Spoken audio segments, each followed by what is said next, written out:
আসসালামু আলাইকুম। হয়তো আপনি কন্টেন্ট মনিটাইজেশনের কথা ভাবছেন বা এখনও কন্টেন্ট মনিটাইজেশন পাননি। তো যারা পাননি তারা হতাশ হবেন না। কন্টেন্ট মনিটাইজেশন একদিন না একদিন আপনি পাবেন। যদি আপনি কাজ করেন, যদি আপনার কাজ করার ইচ্ছা থাকে, তাহলে অবশ্যই আপনি কন্টেন্ট মনিটাইজেশন এই টুলটি সেটিংসে একদিন পেয়ে যাবেন। তো এর জন্য শর্টকাট কোনো ক্রাইটেরিয়া বা শর্টকাট কোনো পদ্ধতি আছে কি না, সেটি আজকে আমি আপনাদের সামনে শেয়ার করব। এরকম ফেসবুক রিলেটেড, ইউটিউব রিলেটেড কিংবা ফ্রিল্যান্সিং রিলেটেড আপডেট পেতে আমার চ্যানেলটিকে সাবস্ক্রাইব করে অবশ্যই সাথে থাকবেন। আর কমেন্ট করে অবশ্যই ভালো মন্দ বিষয়গুলি জানাবেন, যাতে করে আমি আপনাদেরকে আরও ভালো ইফোর্ট দিতে পারি।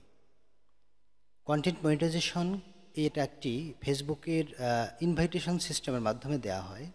আমার যতটুকু ধারণা বা আমি যতটুকু দেখলাম, আমি যেগুলি পেজে কন্টেন্ট মনিটাইজেশন পেয়েছি, মনে হচ্ছে যে ফেসবুক এগুলি তার এআই টুলের মাধ্যমে দিয়েছে।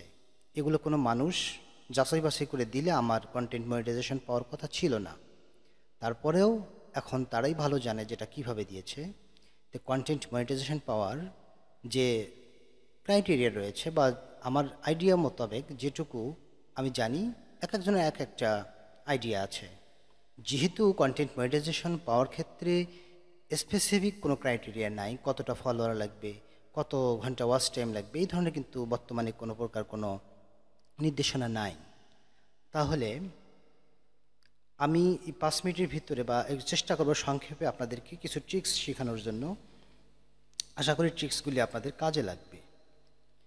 তো আমরা যারা ফেসবুকে কাজ করতেছি বা আপনি যদি চান যে কন্টেন্ট মনিটাইজেশন আপনার দরকার, তাহলে দুইটি পদ্ধতি আপনাকে আমি আগে শেয়ার করি। একটা হচ্ছে আপনি ছোট থেকে নিজস্ব কন্টেন্ট দ্বারা কাজ করে করে আস্তে আস্তে বড় হবেন। সেক্ষেত্রে আপনার 3-4 মাস বা 6 মাস সময় লাগবে। আবার যদি আপনি মনে করেন যে আপনি 1 মাসের ভিতরেই আপনার চ্যানেলকে আপনার পেজকে ভালো একটা পজিশনে নিয়ে যাবেন বা একটু রিচ বাড়াবেন, সেক্ষেত্রে আপনি হয়তো দেখা গেছে অনেকের কপি কন্টেন্ট ব্যবহার করবেন। তাহলে অনেকের কপি কন্টেন্ট যদি আপনি ব্যবহার করেন, ধরেন সরাসরি সরাসরি কোথাও থেকে কপি করলেন আর আপনার পেজে ঢেলে দিলেন, তাহলে কিন্তু কাজ হবে না। অ্যাড রিস্কে চলে যাবে, আপনার পেজের রিকমেন্ডেশন সাসপেন্ডেড হয়ে যাবে। আপনি টিকটক, ইউটিউব বা অন্য কোনো থার্ড পার্টি ওয়েবসাইট থেকে কোনো কন্টেন্ট কপি করে সরাসরি ফেসবুকে আপনি যদি দেন, তাহলে ওই কন্টেন্টটি আপনার রিচ হবে না। ফেসবুক যেটা বলছে সেটা হচ্ছে যে 5-7 মিনিট আপনি একটু মনোযোগ সহকারে শুনেন। আপনি কন্টেন্ট মনিটাইজেশন যদি পেতে চান, তাহলে আপনি একটু শুনেন মনোযোগ দিয়ে। যদি আপনি অন্যের কন্টেন্ট কপি করে আপনার পেজে যদি এখন বর্তমানে যদি পেস্ট করে দেন বা আপনার পেজে আপলোড করেন, সেক্ষেত্রে আপনার কি হবে, পেজটা তারা রিকমেন্ডেশন বন্ধ করে দিবে, এমনকি আপনার পেজটাকে ডিলিটও করে দিতে পারে। তাহলে আপনি আবার ভাবতেছেন হয়তো আপনি ডুয়েট করবেন, অন্য একজনের একটা কন্টেন্ট নেবেন, সেখানে আপনি উপস্থিত থাকবেন, সেক্ষেত্রেও কিন্তু আপনার একটা রিস্ক থেকে যায়। কারণ ফেসবুক অরিজিনাল কন্টেন্ট ক্রিয়েটরদেরকে এখন অনেক বেশি মূল্যায়ন করতে চাচ্ছে, যার কারণে আপনি অন্যের কন্টেন্ট কপি করে মানে যেগুলো কন্টেন্ট অলরেডি ফেসবুকে আছে, সেই কন্টেন্টগুলিকে আপনি আবার আপলোড করতে পারবেন না। যদিও একসময় তাদের ক্রাইটেরিয়া ছিল যে আপনি অন্যের কন্টেন্ট কপি করে বা অন্যের কন্টেন্ট ডাউনলোড করে আপনি তার সাথে আপনার নিজের চেহারাকে দিয়ে বা নিজে সেখানে মানে ক্রিয়েটরকে উপস্থিত থাকতে হবে এবং কি করতে হবে, একটা পরিপূর্ণ স্টোরি বানাইতে হবে, একটা ইনহ্যান্স করতে হবে বা একটা অর্থপূর্ণ স্টোরি বানাইতে হবে। কিন্তু বর্তমানে সেই সুযোগটি কিন্তু ইউটিউব স্পষ্ট করে কিছুদিন আগে বলে দিয়েছে যে না, এটা হবে না। আপনি অন্যজনের কন্টেন্ট কিছুতেই সেইভাবে ব্যবহার করতে পারবেন না। আপনি হয়তো উদ্ধৃতি দেওয়ার জন্য সামান্য কিছু একটা অংশ দিতে পারেন, যেখানে সমগ্র ভিডিও জুড়ে আপনি থাকবেন, মাঝখানে উদাহরণস্বরূপ তাকে দিতে পারেন সামান্য অংশের জন্য। তারপরেও কিন্তু সেটাতে আপনার রিস্ক থেকেই যায়। তাহলে আপনি এখন কি করবেন? আপনি একজন নতুন কন্টেন্ট ক্রিয়েটর, আপনার মনিটাইজেশন দরকার, আপনি কাজ করতে চাচ্ছেন। আচ্ছা, ভালো।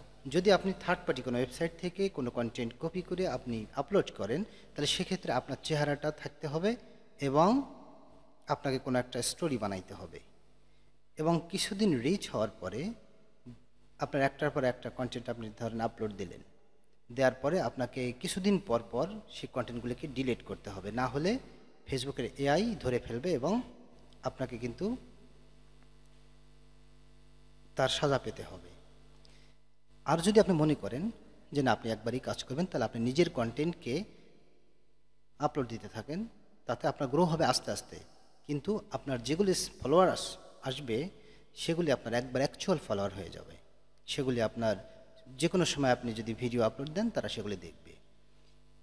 আমার মনে হয় যে এটি কিন্তু উত্তম পদ্ধতি, কিন্তু ধৈর্য না ধরার কারণে কিন্তু আমরা তা করতে পারি না। আমরা চাই একটু তাড়াতাড়ি গ্রো করতে।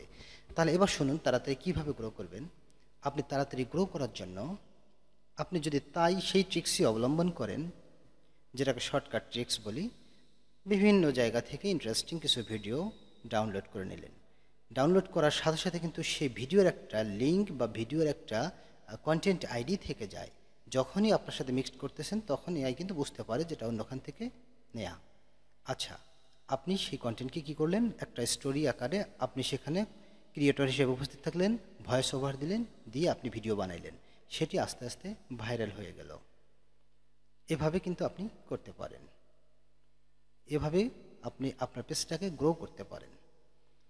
কিন্তু কিছুদিন পরে যখন আপনি কন্টেন্ট মনিটাইজেশনের অপশন খুঁজবেন, দেখবেন যে আপনার পেজে কন্টেন্ট মনিটাইজেশন অপশনটি নাই। আপনার কিন্তু এলওসি একটা অপশন ধরিয়ে দিয়েছে। আপনি যখন পেজের মনিটাইজেশন ট্যাবে যাবেন, লার্ন মোর অপশনে ক্লিক দিবেন, সেখানে যা দেখবেন যে আপনার এলওসি একটি বিষয় ধরিয়ে দিয়েছে। তখন আপনি কি করবেন? কারণ এলওসি বিষয় লিমিটেড অরিজিনালিটি অফ কন্টেন্ট, এই অপশনটি আপনার দেখা দিবে। আর এই অপশনটি দেখা দিলে আপনি কিছুতেই মনিটাইজেশন পাবেন না। তখন আপনার কি করতে হবে? সবগুলি ভিডিও আপনার ডিলিট করতে হবে যেগুলি অন্যখান থেকে আপনি নিয়েছেন। আপনাকে ফেসবুককে দেখাইতে হবে যে আপনি নিজে একজন কন্টেন্ট ক্রিয়েটর, আপনার নিজের ফেস দেখাতে হবে। আমি কিভাবে মনিটাইজেশন পেয়েছি তাহলে বলি, আমারটাকে শেয়ার করি। গত মার্চ মাসে আমি কন্টেন্ট মনিটাইজেশন পেয়েছি, এপ্রিল মাসে একটা পেয়েছি। ডিসেম্বর জানুয়ারিতে আমি এরকম অন্যের কন্টেন্ট কপি করে আমার পেজে আপলোড দিয়েছি, ভয়েস ওভার দিয়েছি, দিয়ে আমি এরকম 15,000-এর মতো ফলোয়ার্স নিয়ে এসেছি এক মাসের মধ্যে। এরপরে আমার 1 মাস 1.5 মাস কোনো প্রকার পেজে আমি কাজ করিনি। তারপরে দেখি হঠাৎ করে একদিন আমার কন্টেন্ট মনিটাইজেশন সেটআপ চলে আসছে। আমার ভিউ ছিল প্রায় 5-6 মিলিয়ন, কন্টেন্ট মনিটাইজেশন সেটআপ চলে এসেছে। তখন আমি ওই ভিডিওগুলি আর ডিলিট করিনি। তারপরে আমি কি করছি, সেটআপ করছি কন্টেন্ট মনিটাইজেশন। সেটআপ করার পরে আমি আবার অন্যের ভিডিও আপলোড দিছি। দেওয়ার পরে আমার সেখান থেকে প্রায় $350 মতো ইনকাম হয়েছে। হওয়ার পরে আমার মনিটাইজেশন দেখি একদিন হঠাৎ করে চলে গেছে। কী জন্য চলে গেছে? যে আমি অন্যজনের কন্টেন্ট নিয়ে এসেছি, লিমিটেড অরিজিনালিটি অফ কন্টেন্ট। তারপর আমি রিভিউ করলাম। রিভিউ করার পরে আমাকে মনিটাইজেশনটা 14 দিনের মাথায় তারা আমাকে ফেরত দেয়। ফেরত দেওয়ার পরে আমি আর সেই কন্টেন্টগুলি ডিলিট করিনি, কিন্তু আমি তখন নিজস্ব কন্টেন্ট দেওয়া শুরু করলাম। এরপরে আমার আবার মনিটাইজেশন চলে যায়, কিন্তু সেই মনিটাইজেশন আবার 1.5 মাস হয়ে গেছে, এখনও ফেরত আসেনি। তাহলে এটা কিন্তু আপনি মনিটাইজেশন পাবেন, কিন্তু আপনি যদি অন্যের কন্টেন্ট ব্যবহার করেন তাহলে মনিটাইজেশন বারবার আপ ডাউন করবে। এমন একটা সময় আসবে আপনার মনিটাইজেশন সাসপেন্ড হয়ে যাবে। আচ্ছা, আপনি কি করতে পারেন তাহলে? শর্টকাট ট্রিক্স এইটাই যে আপনি যদি কপি কন্টেন্ট ব্যবহার করে আপনার পেজটাকে গ্রো করতে পারেন, এরপরে আপনার ভিডিওগুলোকে ডিলিট করে আপনাকে 1 থেকে 1.5 মাস কিংবা 2 মাস অপেক্ষা করতে হবে কন্টেন্ট মনিটাইজেশনের জন্য। এরপর আপনি শুধু নিজের ভিডিও আপলোড দিতে থাকবেন। সেম দ্বিতীয় পেজে আমার একই 10,000 ফলোয়ার্স, প্রায় 4 মিলিয়নের মতো ভিউ হয়েছে। আমি কন্টেন্ট মনিটাইজেশন পেয়ে গেলাম।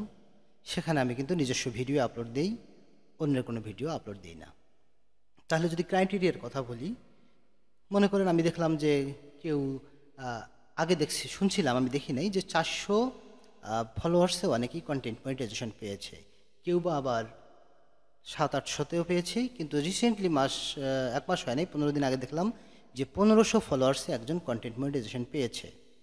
তাহলে আসলেই কন্টেন্ট মনিটাইজেশন পাওয়ার জন্য সেরকম নির্দিষ্ট কোনো ক্রাইটেরিয়া নেই, কিন্তু কোনো একটা সোর্স থেকে, মানে এআই সোর্স থেকে আমি জানতে পারলাম যে 10,000 ফলোয়ার্স লাগবে, 60,000 মিনিট ওয়াচ টাইম লাগবে, এবং আপনার 3 মিনিটের কয়েকটা ভিডিও, 5-6টা ভিডিও 3 মিনিটের দিতে হবে, রিলস থাকতে হবে, তারপর আপনার ওই কি বলে ইমেজ থাকতে হবে। এগুলি আপনাকে পেজে নিয়মিত আপলোড দিতে হবে।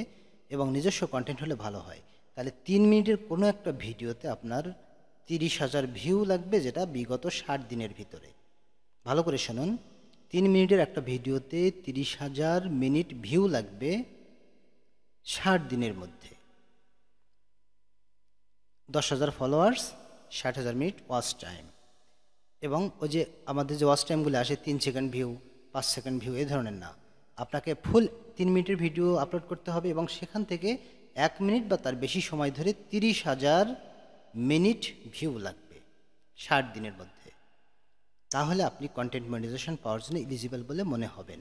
এটা আমার জেমিনি বা একটা এআই থেকে নেওয়া, সে কাল আমাকে এই তথ্যটি দিয়েছে। তাহলে আমি যেটা মনে করি যে আপনার পেজের রিচের উপরে এবং আপনার অরিজিনাল কন্টেন্টের উপরে তারা হয়তো অনেক সময় ইনভাইটেশন দিয়ে ফেলে বা দিয়ে দেয়, সেখানে আপনার ফলোয়ার্স নট এ ফ্যাক্টর, বা জাস্ট দরকার কি আপনার রিচ অ্যান্ড এনগেজমেন্ট। আপনার ভিডিওগুলো যদি মানুষ বেশি লাইক করে আর যদি কন্টেন্টটা অরিজিনাল হয়, তাহলে ফেসবুক কন্টেন্ট মনিটাইজেশন দিয়ে দেয়। তো আমি যেভাবে পেয়েছি ট্রিক্সটা অবলম্বন আপনাদেরকে বললাম, যে আমি অন্যের কন্টেন্টকে মিক্সড করে আমার সাথে ভয়েস ওভার দিয়ে আমি মনিটাইজেশন পেয়েছি, ফলোয়ার্স পেয়েছি, এবং শেষে আমার যে পরিণতি সেটাও বললাম।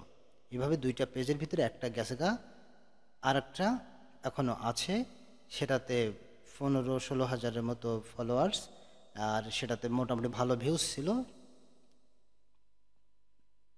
তাহলে এই ছিল একটা ট্রিক্স। এখন আপনি বুঝে নেন যে আপনি কোনটা করবেন। ভিডিওটি ভালো লাগলে অবশ্যই লাইক একটা অবশ্যই আমি আশা করতে পারি, আর বুঝতে অসুবিধা হলে অবশ্যই কমেন্ট করবেন। Thank you.